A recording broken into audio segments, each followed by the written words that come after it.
Switzerland খুব সুন্দর দেশ, ছোট্ট দেশ এবং যেন এটা পৃথিবীর মধ্যে স্বর্গ।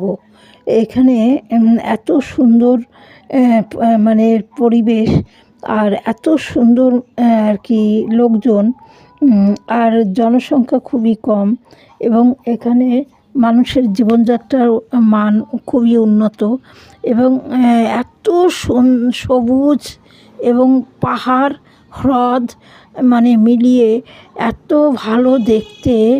আর মানে কি বলবো, যেন স্বর্গ। এখানে মানুষ ভীষণ সুখী। আর এখানে সুইজারল্যান্ডের নামকরা সুইস ব্যাংক, এখানে মানুষ মানে নির্ভয়ে, নিরাপত্তাটা বেশি এই ব্যাংকের, যার ফলে এখানে যত গোপন টাকা এখানে রাখা হয় আর কেউ জানতেও পারে না। তাই এই ব্যাংকের খুব মানে নাম আছে।